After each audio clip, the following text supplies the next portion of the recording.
Donc, nous accueillons Michel Geoffroy. Michel Geoffroy, haut fonctionnaire, essayiste, contributeur à Polémia que vous connaissez, pour ce thème, la justice entre impuissance et militantisme.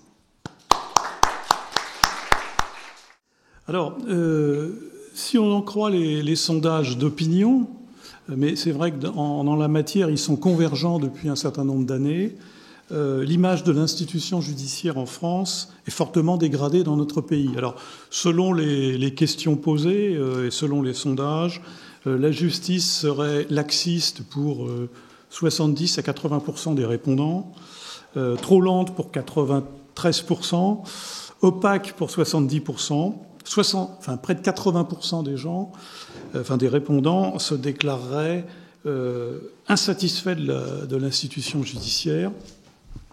Vous avez dû voir peut-être aussi qu'en 2022, à la clôture du comité des États généraux de la justice, on évoquait, je cite, l'état de délabrement avancé dans lequel l'institution judiciaire se trouve. Quand même. Alors, ce sont des mauvais résultats qui tranchent d'ailleurs assez largement avec, d'une façon générale, la cotation relativement positive des services publics en France, même si ceux-ci se dégradent, et également avec la cotation positive de la police, qui reste encore avec 50 ou 60% d'opinion favorable. Bref, l'image de l'institution judiciaire dans notre pays est moins bonne que celle des médias, ce qui n'est pas peu dire. Alors, traditionnellement, face à une telle situation, la réponse des institutionnels consiste, d'une part, à réduire la question de la justice à une question de moyens, et puis d'autre part, éventuellement, à se placer dans une logique de déni. Alors, s'agissant des moyens, il suffit de prendre le dernier projet qui a été présenté au Conseil des ministres il y a à peu près un mois, qui a pour titre une justice plus accessible, plus proche et plus rapide. On voit bien qu'on se situe dans un registre logistique à grand renfort de formalités en ligne, de crédits supplémentaires et de moyens supplémentaires en personnel.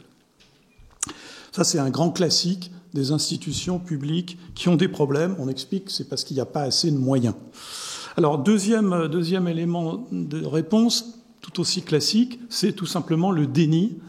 Je pourrais à cet égard prendre ce que déclarait en août dernier Emmanuel Macron, qui a déclaré, vous vous souvenez sans doute, « Il n'y a jamais eu autant de détenus en France alors qu'on ne dise pas que la justice est laxiste ».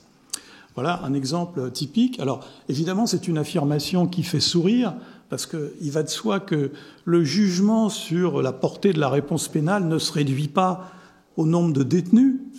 C'est évidemment absurde. En réalité, c'est la combinaison de toute une série de données beaucoup plus complexes, le nombre de crimes et de délits, le nombre de personnes effectivement interpellées, les jugements qui ont été prononcés, et puis la façon dont les peines ont été exécutées. Or, malheureusement, si on élargit la problématique, on va s'apercevoir que dans notre pays, la situation de la réponse judiciaire est quand même assez problématique. Alors, sans entrer trop longtemps dans les détails, je rappelle que la France est malheureusement le premier pays de l'Union européenne pour les homicides, pour les agressions, pour les victimes de terrorisme. Deuxièmement, le taux d'élucidation des affaires ne s'améliore pas, comme l'a relevé la Cour des comptes dans son rapport de 2021, puisque pour les homicides, le taux d'élucidation des homicides a diminué de 7 points par rapport à 2016. Il s'établirait à 63%. Mais pour les vols avec violence, le taux d'élucidation est de 15%. Pour les cambriolages, de 10%, etc. Donc on voit que les choses ne sont pas aussi simples que ça. Récemment, la presse s'est fait écho d'une enquête conjointe entre le ministère de l'Intérieur et le ministère de la Justice qui a relevé qu'il y avait 2 700 000 dossiers en instance d'instruction dans les commissariats. Et comme le flux annuel entrant est de 3 millions, on voit quand même que l'efficacité du traitement des affaires signalées est quand même problématique. On pourrait aussi citer le nombre de dossiers de contentieux des étrangers, qui également, en souffrance, est très élevé, plus de 200 000 dossiers, d'après ce que l'on trouvait dans la presse. Alors, autre élément qui est aussi inquiétant, c'est l'analyse des sanctions et des jugements qui ont été effectivement prononcés et qui montrent que, globalement, les peines maximales prévues dans la loi pénale sont rarement appliquées. Bon. Alors, il y a eu des études qui ont été faites notamment par l'Institut pour la justice qui traitent de la réponse pénale qui a été apportée aux atteintes contre les dépositaires d'autorité publique, qui aujourd'hui, vous le voyez, sont assez nombreuses. Et l'enquête a montré que les peines réellement infligées ne correspondaient qu'à 1/6 de ce que prévoyait au maximum la loi pénale, qui prévoit entre 3 et 5 ans de prison, ce qui est quand même pas mal, et qu'elles n'étaient prononcées en plus, ces peines, que dans 60% des cas. Le CLJ aussi, l'Institut pour la justice, a aussi montré que, d'une façon globale, 41% des peines de prison prononcées n'étaient pas exécutées. Bon. Alors, si on revient à ce que disait Emmanuel Macron, oui, il a raison. De 2009 à 2019, on constate qu'effectivement, les condamnations à la prison ferme ont augmenté de 9%. Oui, mais dans le même temps, les homicides ont augmenté de 79%, les coups et blessures de 27%. Dans notre pays, en 10 ans, de 2012 à 2022, les coups et blessures, alors officiellement recensés, vous savez que toutes les études de victimisation montrent qu'il y a un décalage entre les plaintes effectivement déposées et les faits délictueux. Eh bien, donc, en 10 ans, les coups et blessures ont augmenté de 65%, de 350% depuis 1996. Bon, donc, on peut, dans ces conditions, avancer que, d'une certaine façon, une certaine délinquance avance beaucoup plus vite que la réponse judiciaire, et que, d'une certaine façon, il y en a qui parlent du sentiment d'insécurité, mais manifestement, il y a aussi un sentiment d'impunité qui est lié tout simplement au dysfonctionnement et à la lenteur de traitement des affaires par l'institution judiciaire. Alors, au mois d'août dernier, il y a eu dans le JDD une tribune qui a fait un certain bruit, qui s'intitulait « Nous ne sommes pas des faits divers », tout à fait intéressante, et qui renforce un peu ce sentiment de procès en laxisme fait à la justice, puisque qu'est-ce qu'écrivaient les signataires, qui étaient en fait des parents ou des proches de personnes ayant été assassinées dans différentes circonstances. Voilà ce qu'ils écrivent, entre autres. La lettre est beaucoup plus large, elle est adressée au président de la République. « Nos bourreaux appartiennent aux auraient dû. Certains auraient dû être en prison, auraient dû respecter leur obligation de quitter le territoire français, auraient dû être internés, auraient dû être surveillés. À chaque fois que ces agresseurs n'auraient pas dû croiser la route de leurs victimes, la question politique se pose. » Alors, cette tribune, à mon avis, est intéressante parce qu'effectivement, elle pose la question du politique, de la responsabilité du politique, et pas uniquement de la responsabilité des juges dans cette explosion manifeste de la délinquance qui est très, très visible aujourd'hui, bien qu'on se soit efforcé de la cacher depuis des années.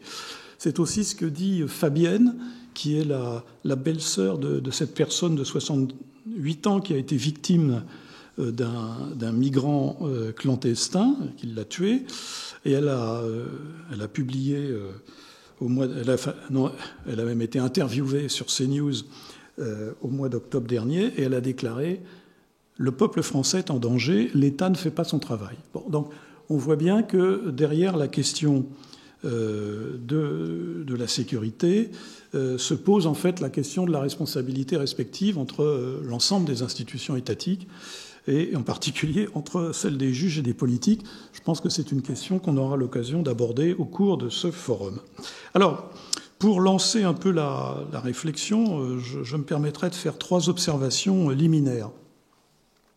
Alors, première observation, depuis très longtemps, on a pointé la porosité de l'institution judiciaire à ce qu'on nomme l'idéologie de la défense sociale nouvelle, de Marc Ancel, magistrat décédé en 1990, et qui a notamment dans différents essais et écrits défendu l'idée que la vocation de la justice, principalement, c'était de réadapter socialement le délinquant.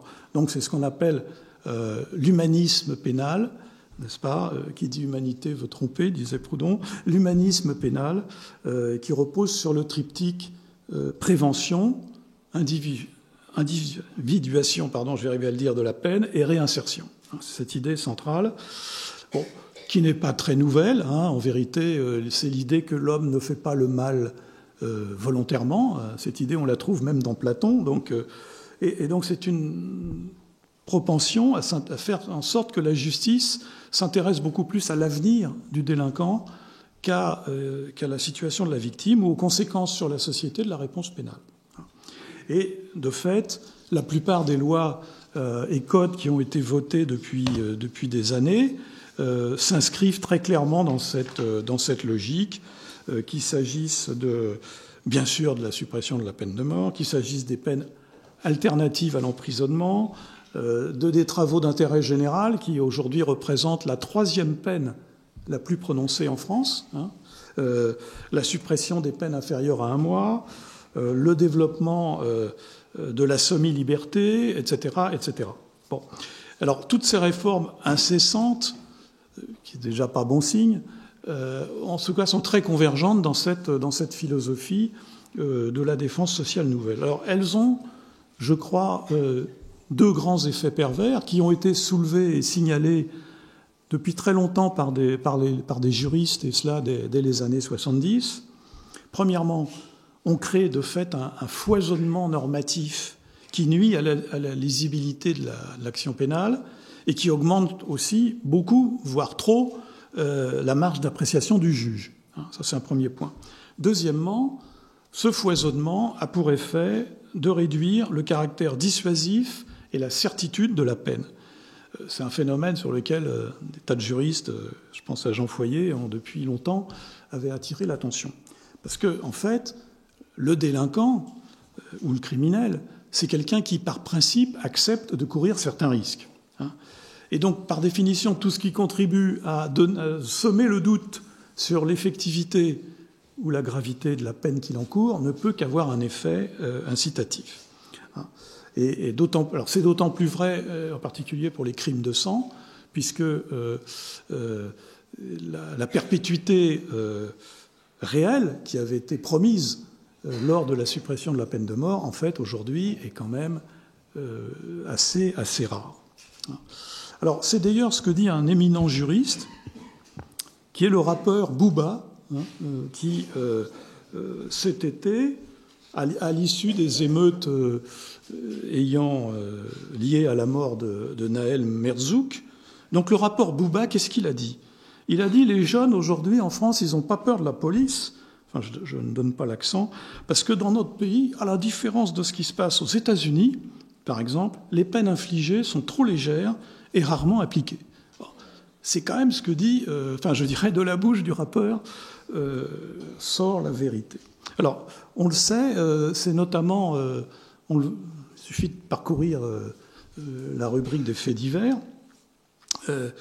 Nous sommes confrontés aujourd'hui à ces fameux bien connus des services de police, ou bien connus, bon, c'est généralement ce qu'on dit, parfois aussi on dit bien connus de la justice, ce qui est quand même en soi, là on a fini par s'y habituer parce qu'on en parle tout le temps, mais c'est quand même en soi quelque chose qui devrait interroger, c'est-à-dire en clair, ce sont des récidivistes qui sont dotés, qui collectionnent les inscriptions à leur casier judiciaire, mais qui sont libres de commettre de nouveaux forfaits.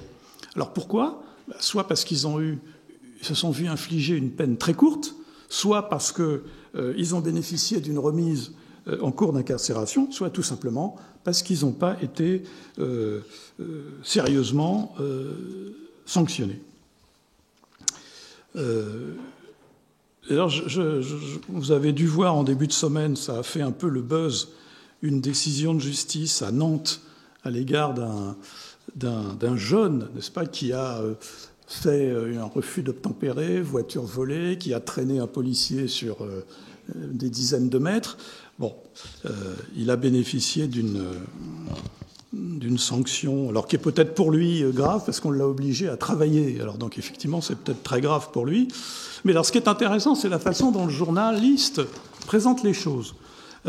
C'est un grand quotidien du matin. Et il nous dit, en fait, dans cette affaire, le juge n'a pas voulu couper la dynamique de réinsertion du prévenu. Voilà ce qu'on dit dans la presse. Bon, on voit bien cette idée, toujours, ce qui est important, c'est la réinsertion. Bon. Deuxième observation, je ferai sur ces questions, sur ce procès un peu en laxisme. Tout simplement, il ne faut quand même pas oublier que la progression de l'insécurité, de la violence, de la délinquance n'est pas un phénomène uniquement français, même si nous sommes dans le peloton européen de tête. En fait, cette situation caractérise avant tout les sociétés multiculturelles, indépendamment de l'organisation de la justice ou de l'idéologie des magistrats. D'ailleurs, on voit bien ce qui se passe dans les pays scandinaves, qui étaient des pays qui avaient une forte tradition civique, et brusquement, les pays scandinaves sont également confrontés à une explosion de l'insécurité et de la violence, et en particulier à des viols. Bon, ce qui sont assez étrangers à la tradition de ces pays. Alors, on sait bien depuis longtemps que les sociétés multiculturelles provoquent un effet de perte de confiance, parce que les gens n'adoptent plus les mêmes codes, et incite plutôt à une agressivité entre les groupes et les personnes. C'est d'ailleurs ce que disait, rappelez-vous, l'ancien ministre de l'Intérieur, Gérard Collomb, alors, au moment où il quittait ses fonctions, évidemment, prudemment, où il disait quand même, dans notre société, les groupes ne sont plus côte à côte, ils sont de plus en plus face à face. Eh bien, c'est bien ce qui se passe. Et en particulier, il ne faut pas oublier que l'immigration rend aussi inopérante certaines dispositions pénales qui sont plus vraiment adaptées au changement de population. Je pense notamment chez nous au droit applicable aux mineurs, qui est manifestement pas très adapté à la maturité réelle et aux traditions culturelles de certains jeunes issus de l'immigration. Ce qui fait que quand on entend nos politiques préconiser qu'il faut faire preuve de fermeté pour assurer la loi et l'ordre, tout en ouvrant toutes grandes les portes à l'immigration, et donc en rendant la société de fait multiconflictuelle, révèle, à mon sens, de l'escroquerie, surtout si on en rend responsables les seuls juges. Alors, troisième observation, s'agissant du procès en laxisme intenté à la justice, il y a non seulement une accusation de laxisme en général, mais surtout celle d'un laxisme sélectif, qui est de fait ressenti comme une injustice par nos concitoyens. Alors c'est un laxisme sélectif qui reflète ce qu'on appelle le caractère, enfin ce que Jean-Yves Le Gallou appelle justement le caractère anarcho-tyrannique de notre société, de notre post-démocratie, qui est à la fois laxiste et répressive en même temps, mais pas vis-à-vis des mêmes personnes ni vis-à-vis des mêmes faits. Parce qu'on ne peut pas dire en effet que la justice en France ait été laxiste, par exemple, à l'égard des gilets jaunes. 10 000 gardes à vue, 3 200 condamnations, 2 282 peines de prison, 403 mandats de dépôt. Bon, on ne peut pas dire que ce soit du laxisme. Comme l'écrivait Le Monde, d'ailleurs, à l'époque, il s'agit d'une réponse pénale sans précédent. Ah oui, voyez. Et d'ailleurs, réponse qui a parfaitement atteint son objectif, qui a été de casser le mouvement social. D'ailleurs, par parenthèse, c'est un précédent qui démontre quand même les vertus dissuasives de la peine, n'en déplaise à Marc Ancel. On ne peut pas dire non plus que la justice soit laxiste vis-à-vis des mouvements identitaires et de leurs responsables, objet de multiples condamnations, poursuites, interdictions ou dissolutions. On ne peut pas dire que le parquet national financier ait été laxiste vis-à-vis de François Fillon, par exemple. Bon, donc, manifestement, il faut sans doute nuancer le procès en laxisme. Alors par contre, évidemment, quand on regarde le sort réservé aux émeutiers ethniques de juillet 2023, c'est-à-dire les 100 000 à 200 000 personnes violentes qui ont provoqué des violentes émeutes, bon, la réponse judiciaire n'est pas particulièrement dramatique.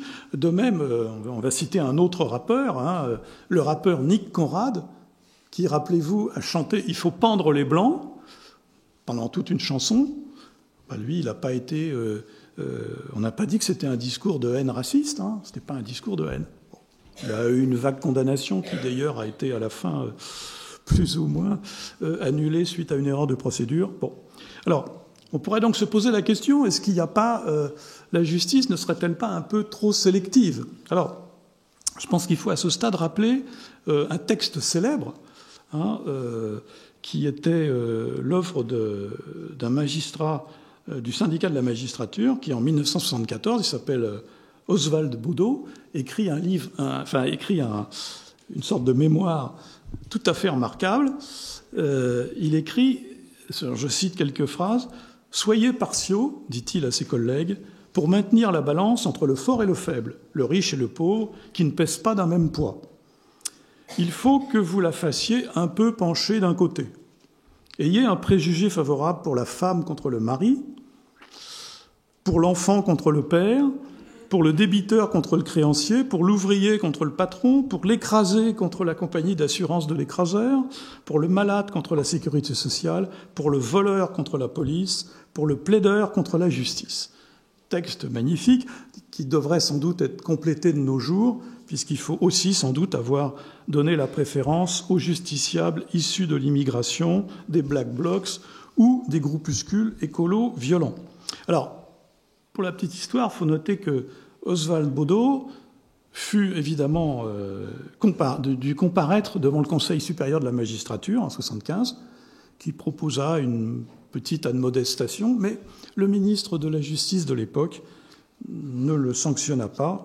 Il s'agissait de certains Jean Le Canuet, libéral et centriste. Petite incidente.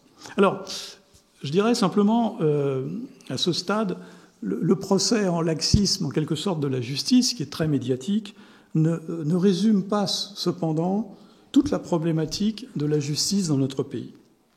Je crois que se pose également une autre question, encore plus fondamentale, beaucoup plus fondamentale d'ailleurs, qui est la question même du pouvoir judiciaire, c'est-à-dire le pouvoir croissant des juges non élus, qu'ils soient français ou européens, sur des États, sur les législateurs et sur la société.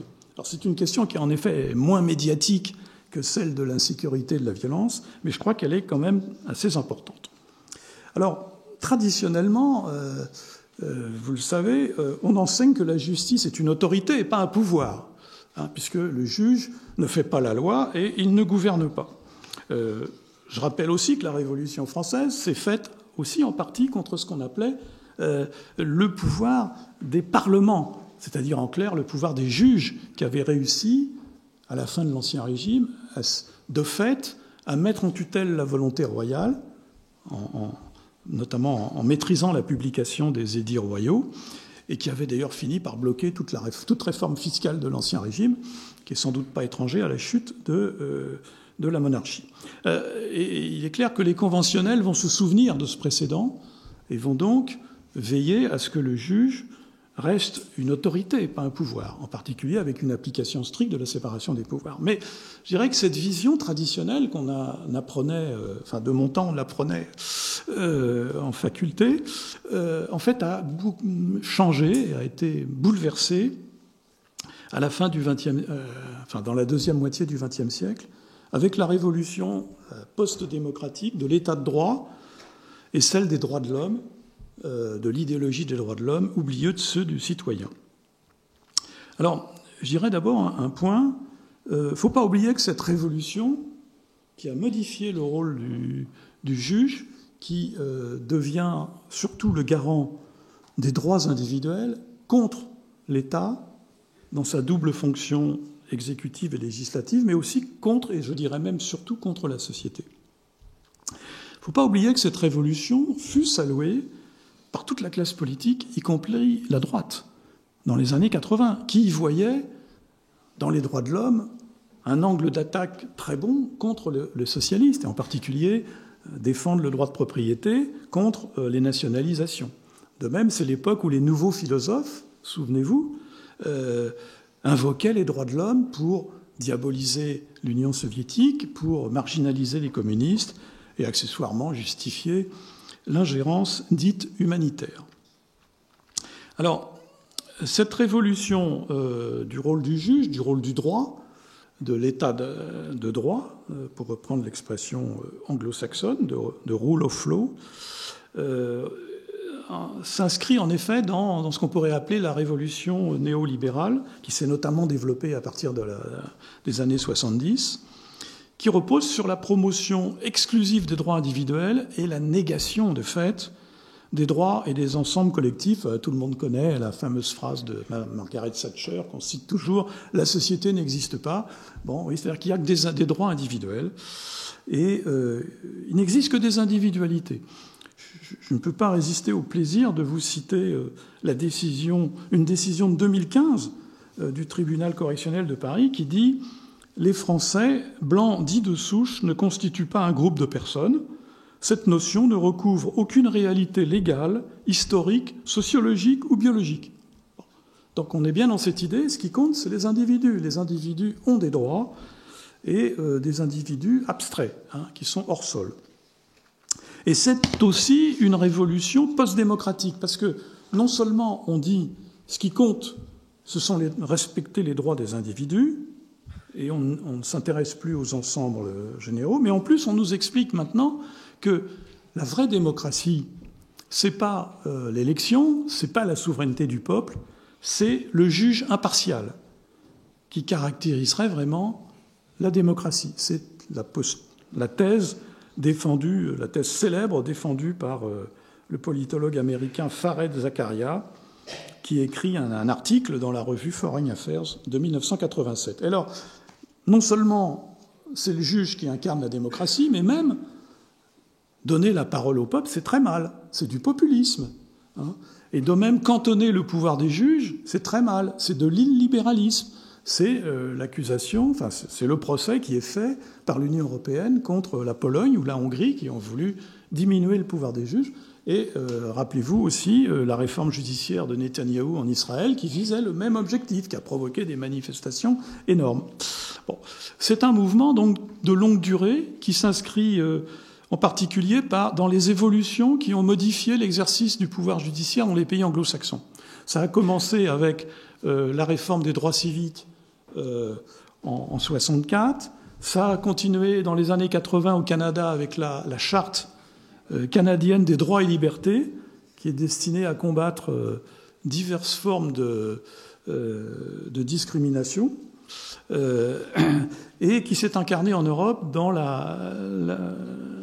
les positions d'Habermas, de Jürgen Habermas, ce qu'on appelle le patriotisme constitutionnel, qui dit en un mot, dans une société multiculturelle, l'État peut plus se fonder sur un substrat identitaire, il ne peut plus se fonder, et la citoyenneté ne peut plus se fonder que sur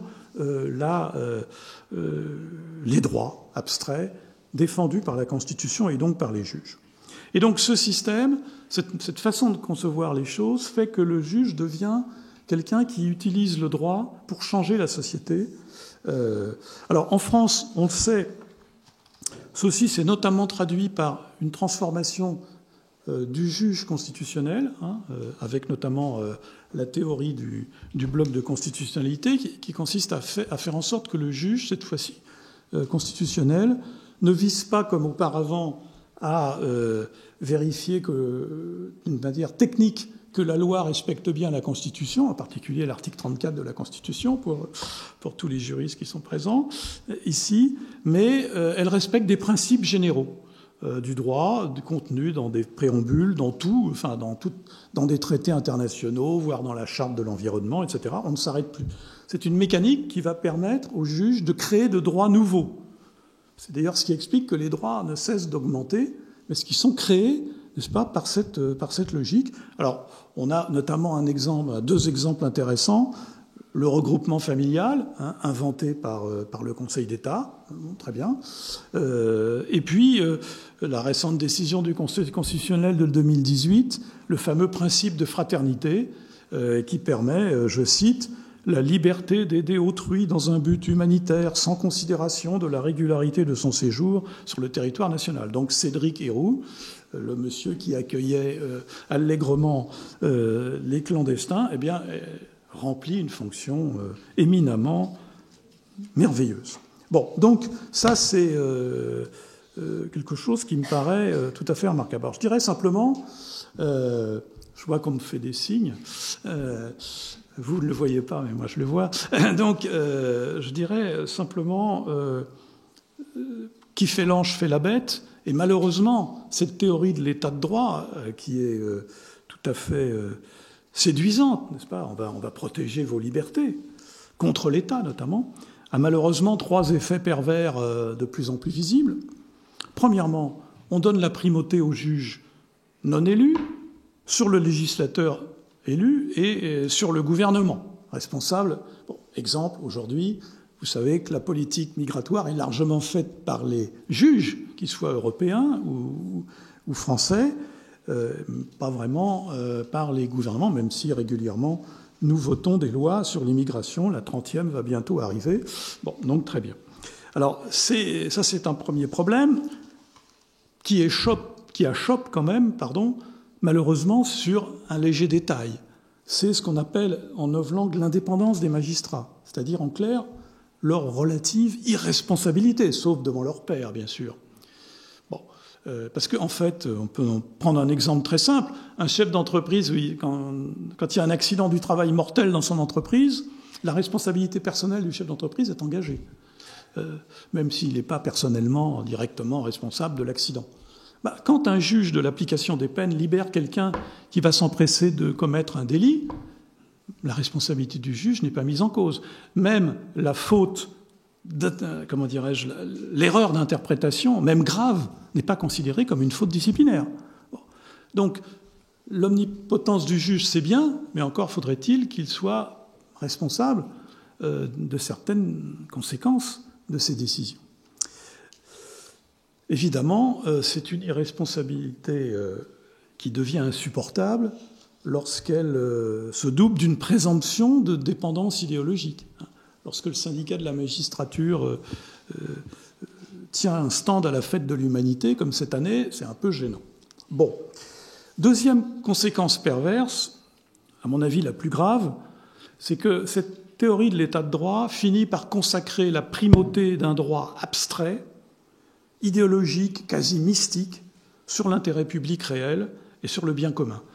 C'est manifeste, à mon avis, sur les questions relatives à l'immigration. Ce qui compte, le droit de s'installer où on veut, est en train de primer sur tous les autres droits. Par parenthèse, c'est ça que Chesterton désignait comme les valeurs devenues folles. Qu'est-ce que c'est que, quand il dit le monde moderne est plein de valeurs chrétiennes devenues folles, qu'est-ce que c'est qu'une valeur devenue folle ? C'est une valeur qui s'est autonomisée, qui domine toutes les autres, y compris d'autres valeurs tout aussi légitimes. Et donc là, nous sommes au cœur de ce problème.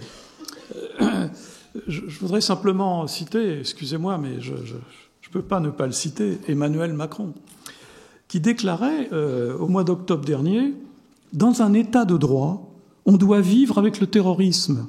Il faut simplement être vigilant. » Très belle phrase, qui résume d'une certaine façon ce que je viens de dire. Le droit, l'état de droit, le fait que il faut respecter les droits de tout le monde, les droits des individus, même les droits des méchants.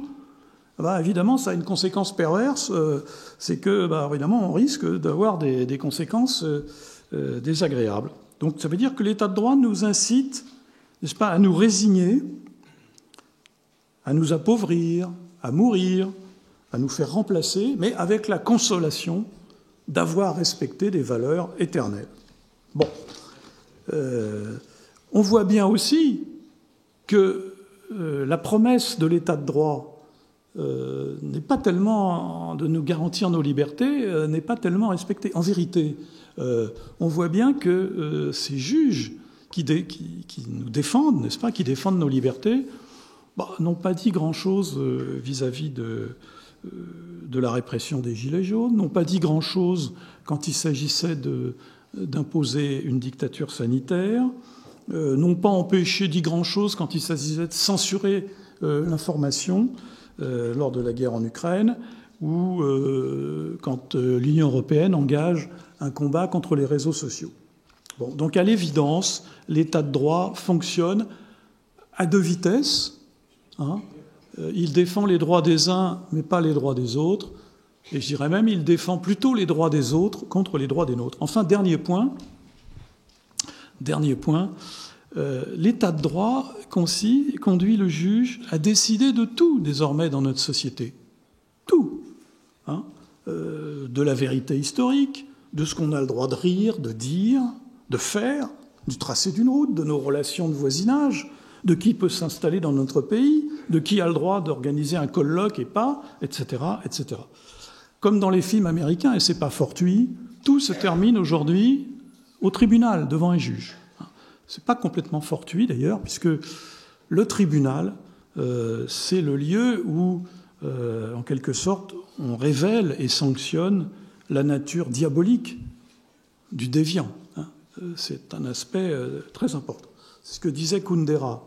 Il disait « Les empires totalitaires ont disparu avec leurs procès sanglants, mais l'esprit du procès est resté comme héritage. » Et donc nous vivons en fait dans une société où le juge a de plus en plus de pouvoir. Il a presque les attributions de la divinité. Il est omniscient, omnipotent, omniprésent. Bon, c'est évidemment une absurdité. Les juges sont des hommes, enfin même des femmes d'ailleurs aujourd'hui, mais enfin, les juges sont des hommes, donc ils sont faillibles, et donc un juge peut être faillible. Bon. Donc c'est une situation qui est très dangereuse. Alors, ce qu'on appelle d'ailleurs la judiciarisation de la société, alors les juges souvent se font mine de s'en plaindre. Alors effectivement, la judiciarisation de la société a plutôt tendance à augmenter le flux d'affaires et leur délai. Mais en réalité, ils en profitent quand même pour s'imposer comme étant vraiment le deus ex machina de notre société. Et voilà. Alors, conclusion, faut-il vraiment, comme disent les truands au cinéma, faire confiance à la justice de son pays ? Les dysfonctionnements de l'institution judiciaire ne traduisent-ils pas quand même l'effondrement plus général de la puissance publique en France, incapable de garantir le bien commun, un État bavard, un État qui macronne, comme disent les médias ukrainiens, parce qu'il n'agit pas. Étant bien sûr que la primauté des juges non élus garantisse vraiment nos libertés dans la durée, peut-on résister à une justice militante ? Ne devons-nous pas engager une véritable révolution intellectuelle et pénale et législative pour sortir du chaos sécuritaire actuel ? C'est à toutes ces questions que nous allons tenter de répondre au cours de ce 9e Forum de la dissidence, avec sérieux, sérénité, mais aussi avec courage. Un forum dont je suis maintenant, je vous rassure, heureux de déclarer ouvert la suite des travaux. Merci.